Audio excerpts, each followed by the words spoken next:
নমস্কার, আমি প্রফেসর আনন্দ কিশোর পাল।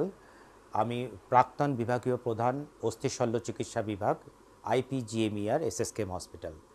আজকে আপনাদের কাছে এলাম বিশেষ একটা সমস্যা নিয়ে, যেটা পেশি দুর্বলতা। আজকে আমরা দেখি যে আগেকার দিনে মানুষ হয়তো দেখা গেল যে তারা একটানা অনেকক্ষণ হাঁটতে পারতো, এক কিলোমিটার 2 কিলোমিটার হেঁটে চলে যাচ্ছে। কিন্তু এখনকার দিনের মানুষ, বিশেষ করে আমাদের পরের জেনারেশন, আমাদের যে ছেলেরা যারা আছে তাদের বাচ্চারা যাচ্ছে, তারা কিন্তু একটানা বেশি হাঁটাহাঁটি করতে পারে না। তারা আউটডোর গেমস খেলতে পারে না, বেশি খেলতে চায় না। তারা ইনডোর গেমসের সঙ্গে বেশি স্বচ্ছন্দ। এবং আলটিমেটলি দেখা যাচ্ছে তারা হয়তো ওরা বেশি বয়সে মাঝ বয়স থেকে বেশি বয়সের দিকে তারা তাদের কর্মশক্তি হারিয়ে ফেলছে। এবং ডাক্তারবাবুরা বলছেন তাদের যে পেশিটা কি দুর্বল হয়ে যাচ্ছে, একটা muscle weakness, generalised muscle weakness, যেটাকে আমরা ডাক্তারি পরিভাষায় বলছি সার্কোপেনিয়া। অর্থাৎ মানুষের পেশির যে নাম্বার অফ পেশি যতগুলি থাকার কথা, সেটা কমে যাচ্ছে কনস্টিটিউশনালি।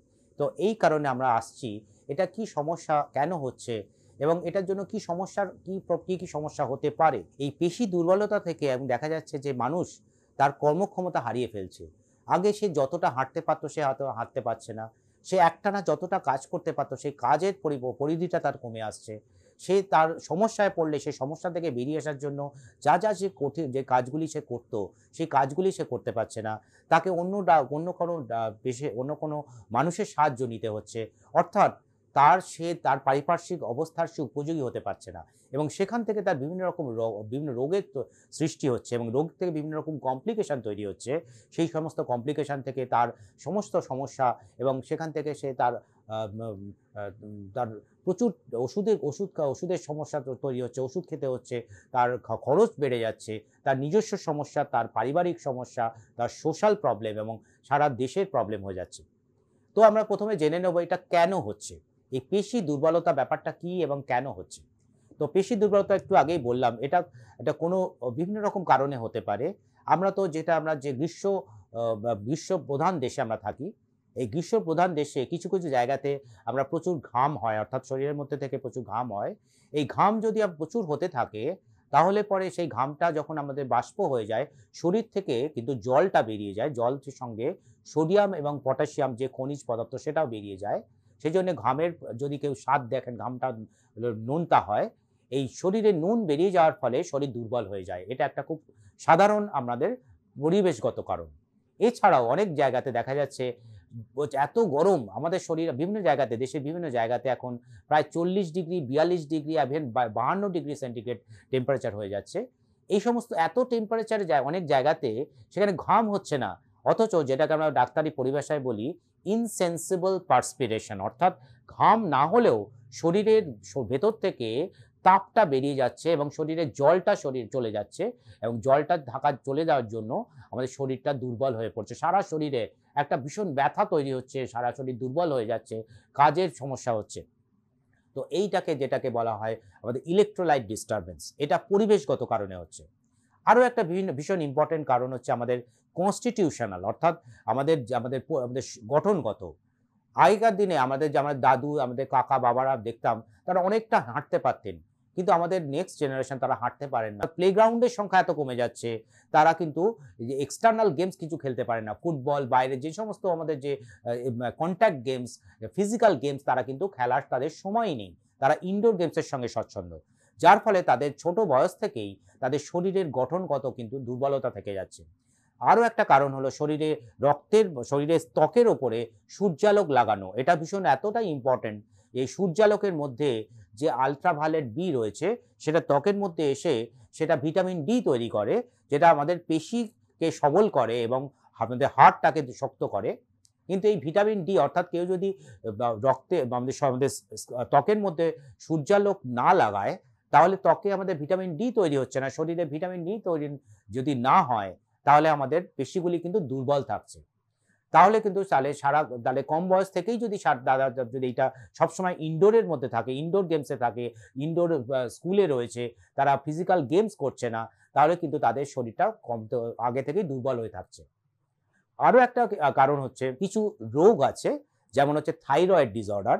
অর্থাৎ থাইরয়েডের যদি কম বয়স থেকে থাইরয়েডের সমস্যা থাকে, আর থাইরয়েডের জন্য আমাদের শরীরের মধ্যে পেশির যে গঠনগত যে শক্তিটা সেটা আসে, সেই থাইরয়েডের অভাবে কিন্তু পেশিটা দুর্বল থাকে। এই কারণে বাইরের দেশে অনেক সময় বলা হয় যে আয়োডিন দেওয়া সমস্ত খাবার খেতে। আমাদের দেশেও এখন এটা আরো আসছে যে আয়োডিন জাতীয় খাবার যদি কেউ খায় তাহলে কিন্তু এই থাইরয়েডের সমস্যাটা কম হয়।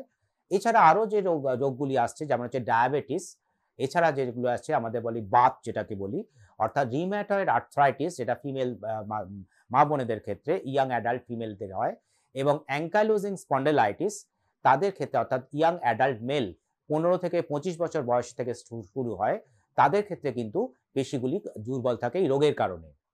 এই সমস্ত কারণে কিন্তু তাদের রোগটা দুর্বল হতে থাকে।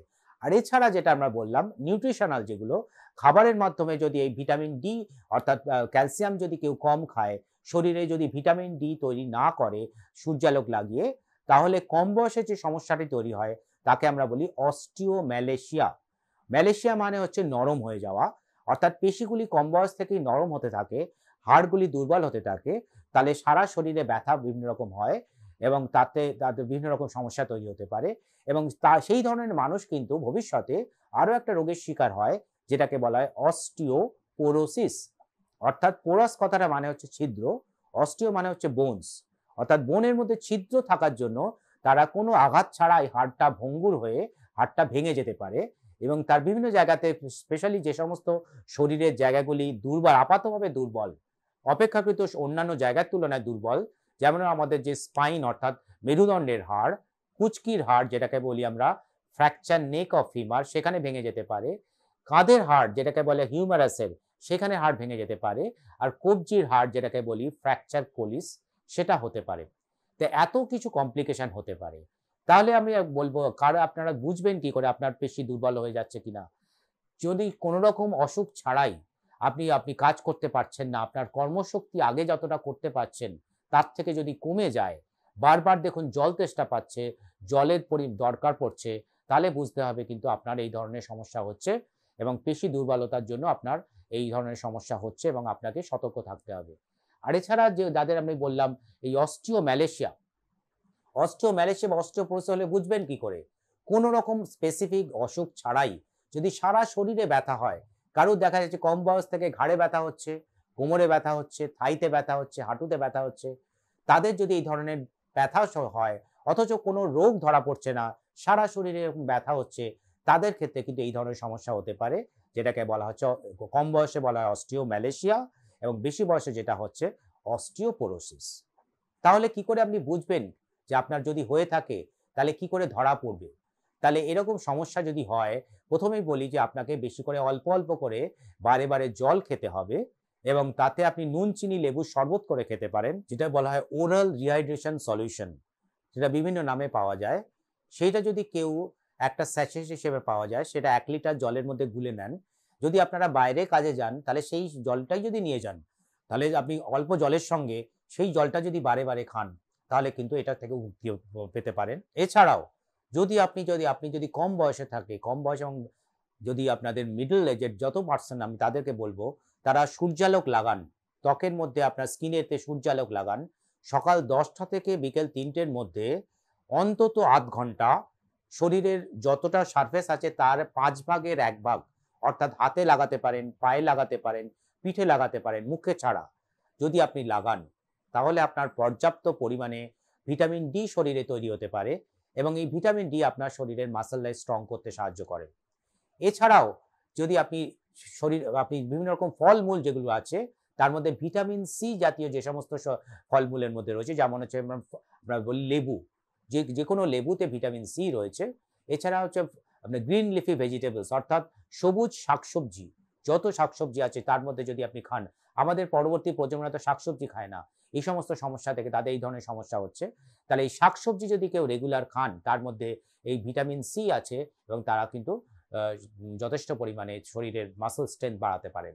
এছাড়া স্পেসিফিক কিছু এক্সারসাইজ রয়েছে, জেনারেল ফিটনেস এক্সারসাইজ, যারা কম বয়সী তাদেরকে আমি বলবো যে আপনি এক্সটার্নাল গেমস খেলুন, অন্তত সপ্তাহের মধ্যে 2 দিন বা 3 দিন বা 4 দিন অন্তত আধ ঘন্টা থেকে 40 মিনিট আপনি এক্সটার্নাল গেমস খেলুন।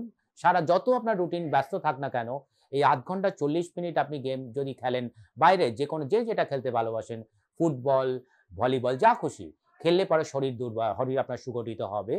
এছাড়া যে সমস্ত আমাদের জেনারেল এরোবিক্স যেগুলো রয়েছে, জেনারেল কোর স্ট্রেংথেনিং রয়েছে, যেমন এরোবিক্স রয়েছে, জিমন্যাসিয়াম রয়েছে, সাইক্লিং রয়েছে, সুইমিং রয়েছে, মেয়েরা ড্যান্সিং করতে পারেন। এগুলো যদি কেউ রেগুলার করেন, আপনার মাসল কিন্তু সহজেই আপনার সুগঠিত হবে। এবং যারা বয়স্ক মানুষ, তাদের ক্ষেত্রে আমি বলব যে অন্তত আধ ঘন্টা থেকে 40 মিনিট রেগুলার আপনি হাঁটুন। যে যেমন পারেন, যে আপনি যতটা আপনার নিজের শরীর বুঝে আপনি যতটা পরিমাণ দ্রুততায় হাঁটুন, দ্রুত লয়ে হাঁটুন, যাতে যতক্ষণ না আপনার শরীরের মধ্যে ঘাম তৈরি হচ্ছে ততক্ষণ আপনাকে হাঁটতে হবে। তাহলে কিন্তু আপনার শরীরের কিন্তু পেশি সুগঠিত হবে। এছাড়া আমি যাদের বলব, যাদের কিছু আগে বললাম কিছু রোগ রয়েছে, যে এই ধরনের সমস্যা, এইগুলো নিজেরা করার পরও যদি আপনার এই সমস্যাটি না নিরাময় হয়, তাহলে কিন্তু আপনাকে চিকিৎসকের পরামর্শ নিতে হবে। এবং যদি আপনার যে রোগগুলি বললাম, ডায়াবেটিস বললাম, আপনাকে থাইরয়েডের সমস্যা, আপনার নিউরোলজিক্যাল কোনো ডিজিজ, এই সমস্ত সমস্যা, অথবা আপনার রিউমেটয়েড আর্থ্রাইটিস বা অ্যাঙ্কাইলোজিং স্পন্ডিলাইটিস, এই ধরনের সমস্যায় যদি আপনি ভোগেন, তাহলে পরে সেগুলো চিকিৎসার মাধ্যমে আপনার কিন্তু সম্পূর্ণ সুস্থ করা সম্ভব। তাহলে পেশি দুর্বলতা আপনি একটু সহজে একটু আগে যেটা বললাম, এটা কিন্তু একটা উপসর্গ মাত্র, এবং এটা থেকে বিভিন্ন রকম কঠিন রোগের আ আ আম স স এটা আসতে পারে শরীরের মধ্যে, এবং প্রথম এটা আপনার কর্মশক্তি আপনাকে কমিয়ে দিতে পারে। এটা যদি প্রত্যেক মানুষের ক্ষেত্রে আমি আজকে আপনাদের সকলকে আমরা অনুরোধ করব, সকলে সজাগ হন, যাদের কর্মশক্তি কমে যাচ্ছে কিনা, অনেকক্ষণ এক জায়গায় বসে থাকতে আপনার সারা শরীরে ব্যথা আসছে কিনা, বারবার জল খাওয়ার প্রয়োজন হচ্ছে কিনা, গলা শুকিয়ে যাচ্ছে কিনা, মাথার ব্যথা হচ্ছে কিনা, যন্ত্রণা হচ্ছে কিনা, এই ধরনের সমস্যা যদি হয়, তাহলে আপনি পেশি দুর্বলতা হচ্ছে কিনা সেটা আপনি বুঝতে পারবেন, এবং সেটা থেকে আপনি সজাগ হন। যা করণীয় করে দেখুন, তাতে না হলে চিকিৎসকের পরামর্শ নিন। সকলে ভালো থাকুন। আজকে এই পর্যন্ত। ধন্যবাদ।